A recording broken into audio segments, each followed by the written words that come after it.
What is happening, people? It is Brian, Alsruhe, NEVERsate.com, and today I want to talk to you guys about part 2 of that core video that I did a couple weeks ago. Now, if you guys remember and you watched it, hopefully you did. If you didn't, I'm going to provide a link right up above. Thank you for checking that out. But if you do remember, that video was based all around non-common oblique variations that I personally do in all of my workouts, and I get a ton of DMs and just questions and emails about it, asking what some of these variations are, because you guys watch my training videos. What I choose to do is eclectic, maybe. But I know some of you out there are kind of new to the game, so you've never seen some of these, or maybe you have no idea how to do them. So I thought I'd just do a tutorial about that. Now remember, that was more obliques. I was doing a lot of twisty things. This one is gonna be more traditionally the way you think about like a six-pack, so it's gonna be more bendy things. And while we're on the topic, to cover it really fast, if you are watching this because you want a six-pack, you probably want to click off this video and do more like push ways, as in push your fat belly away from all that bad food, dude, because most of the time getting a six-pack has a lot more to do with what you're doing in the kitchen than it does with what you're doing in the gym. This video is more based around people who want a strong, amazing core that is going to help them deadlift more, squat more, be more dangerous, swing a bat harder, tackle people better, just athletic performance, and just performance in general. But with that said, if you do watch your diet, these will definitely help you get that six-pack. It's also really important to mention here that I'm not talking about doing core stuff as in like ab work or something like that, where you're just trying to get through it or whatever. What this is for me is breathing and bracing practice, all right? You should be treating each one of these reps of every single core movement that you do the exact same way that you would on a squat or a deadlift.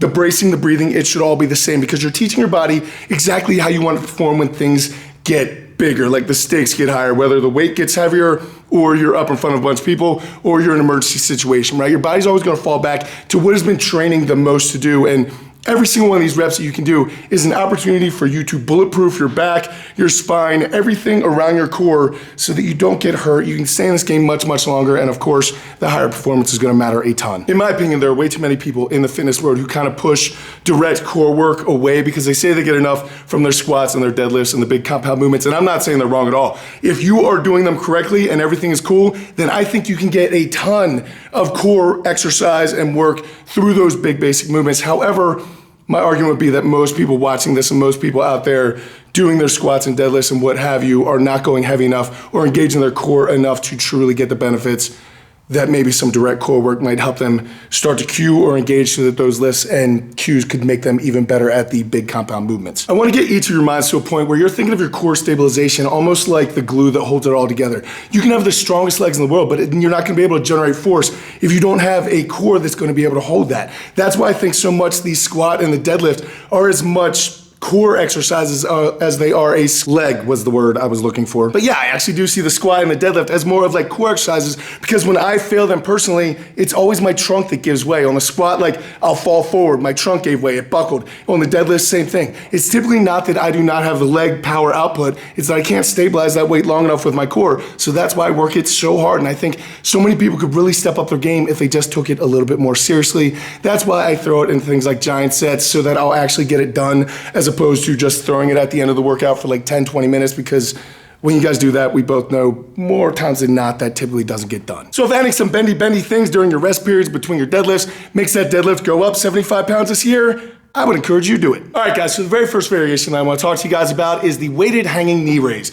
Now, I'm sure many of you have done some sort of hanging knee raise before in your past, and all that we're going to do is literally add a little bit of weight, hence the name. So in order to perform this exercise, you're gonna need some sort of dip belt, or if you're anything like me, you just get a long piece of chain, you wrap that around your waist, and that works perfectly fine as well. Use whatever you need to get this done. Now, typically I use bumper plates because it seems to be a little bit more forgiving. If those plates slide around, it seems to pinch a little bit less. But all you're gonna do is hang those plates around your waist the same way that you would in like a weighted dip or a weighted pull-up, except now, instead of it hanging between your legs, I want you to take that plate and flip it flat so it is laying on your lap. From there, I want you to get a big belly breath, brace it down the same exact way that you would on a squat or a deadlift, and then simply raise your knees. Now the tricky part, here's a couple of safety notes. The first thing is, if you have that plate too far up and you raise your knees too high, that plate is gonna slide down right towards it's dangerous for numerous reasons. So you have to make sure that that plate stays a little bit further down your legs. Now that said, remember, if that plate is way down there and you bring your knees up a little past parallel, then you have even more of a ski slope for that plate to,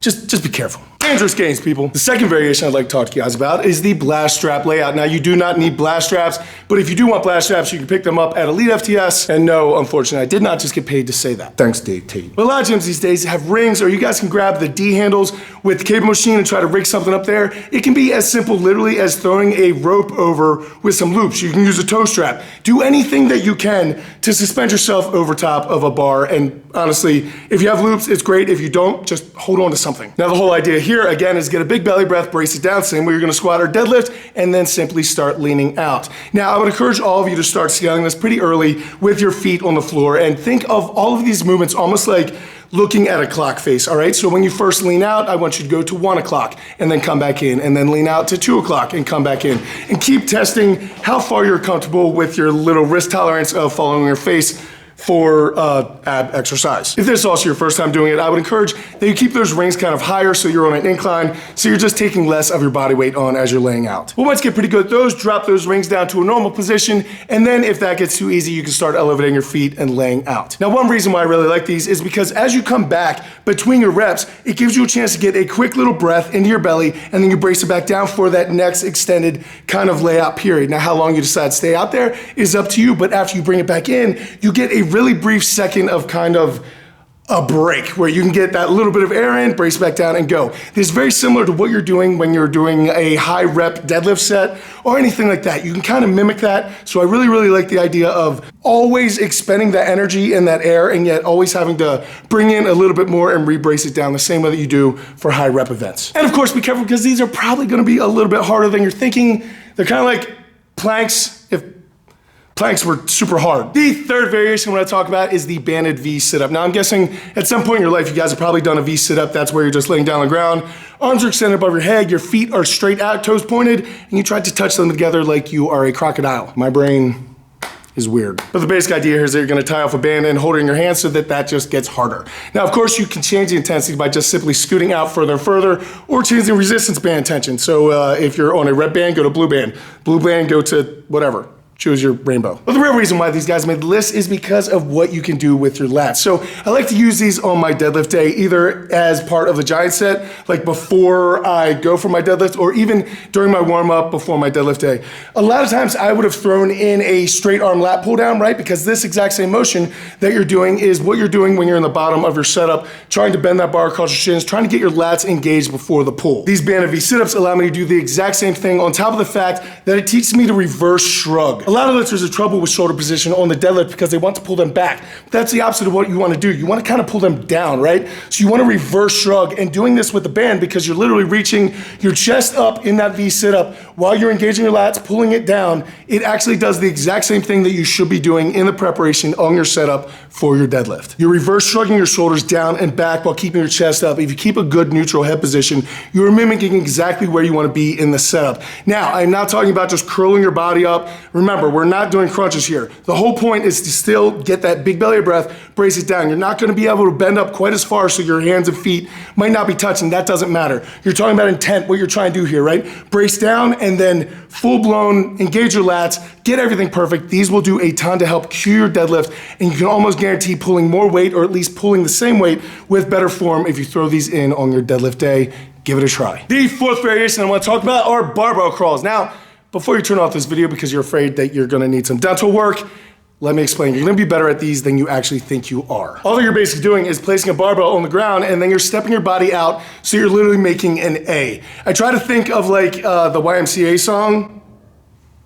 You're welcome. But making an A, I'm making an A. My legs are out wide, my hands are up high, and at the pinnacle of that peak, that's where I'm holding on the barbell. Now, I have my legs out far enough so that it actually makes a good triangle, and I have my body at the angle where I can actually walk down this thing and create enough force downward on that barbell so that it does not slip out. I know a lot of people are very afraid of this barbell sliding out, and there's a couple things you need to consider. Number one, do you have a rubberized floor? Is your floor rubber that isn't slippery, that something can actually stick to it? Because one thing's for sure, gravity will do its job. So if that end of the barbell is on a slippery surface or not in a good place, you're going for a ride. Now, do not worry if this does happen. You can typically get a foot in before you break your face. Do not try these if you're that worried about it, but I will say they're extremely hard as well as impressive, and you're gonna get all of the glory that comes with being able to do them. Now again on these, I want you guys to be thinking about that clock face. Start going down to 1 o'clock, come on back up. Go down 2 o'clock, come on back up. 3 o'clock, keep working, do whatever you need to do. Now I know a lot of people will tell you to scale this by keeping your body close to it so you can keep that bar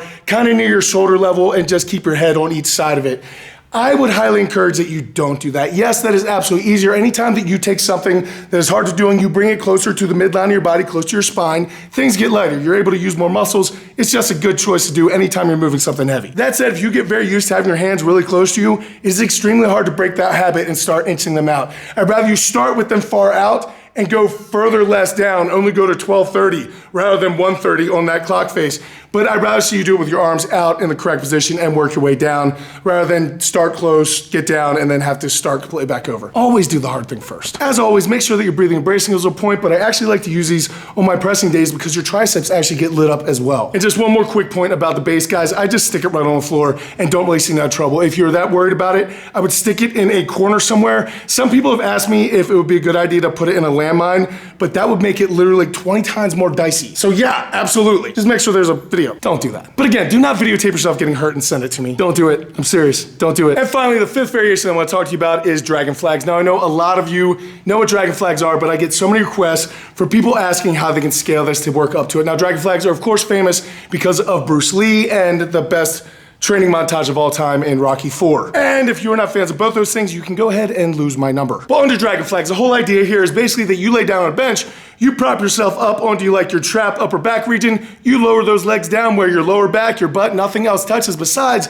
your upper back. You get them very, very close, and then you bring them back up to the starting position. And of course, I'm not gonna lie, this takes an extreme amount of core strength, so we're gonna have to talk about how you can get into this position in the first place. Your very first step is gonna be nothing more than doing a lying leg raise, right? You're just gonna lie down on the bench, hold on to it behind your head, and lift your legs up. Now, if you're really good, you kind of start bumping your butt off of there, but once you do like, let's say 20 reps of that effectively without a whole lot of trouble, then you're ready to scale up. Scaling up is gonna be nothing more than doing a leg raise with a little pop at the top, like a little pop, like an excited dolphin, pop.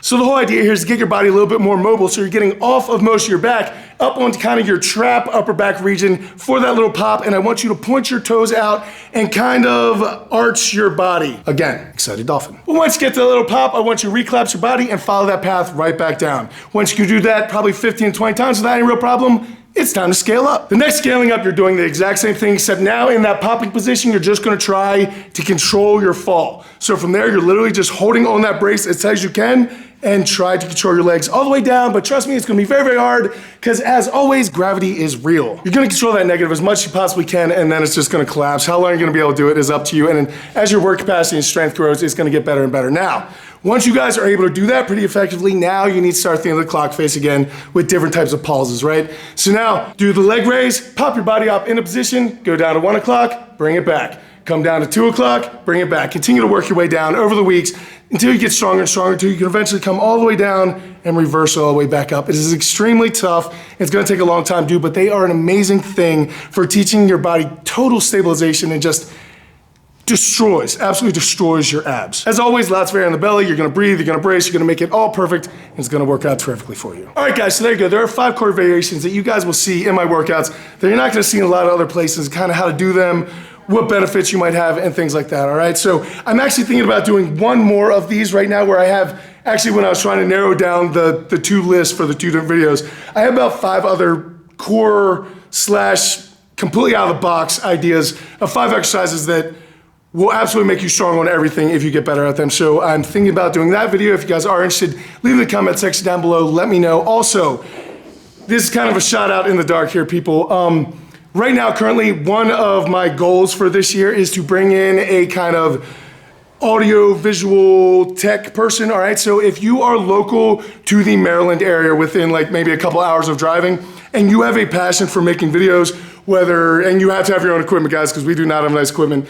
You have to have your own equipment, but if you do have a passion for making videos, maybe you want to have a YouTube page, you love editing, you love taking shots, doing all those things, right?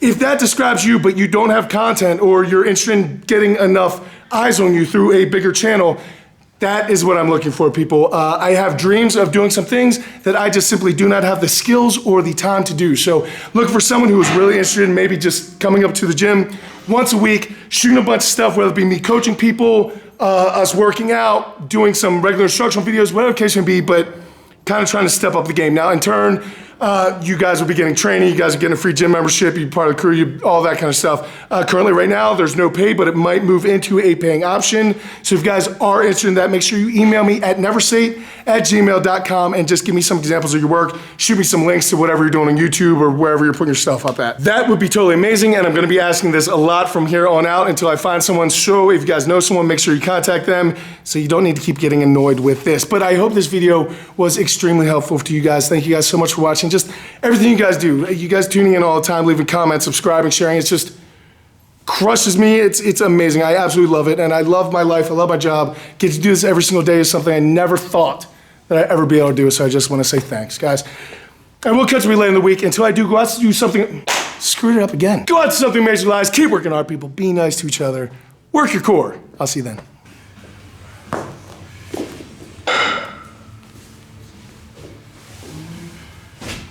Laying on the ground feels better than moving. Yeah, I think they call that corpse pose in yoga. Yeah? Yeah. Corpses suck.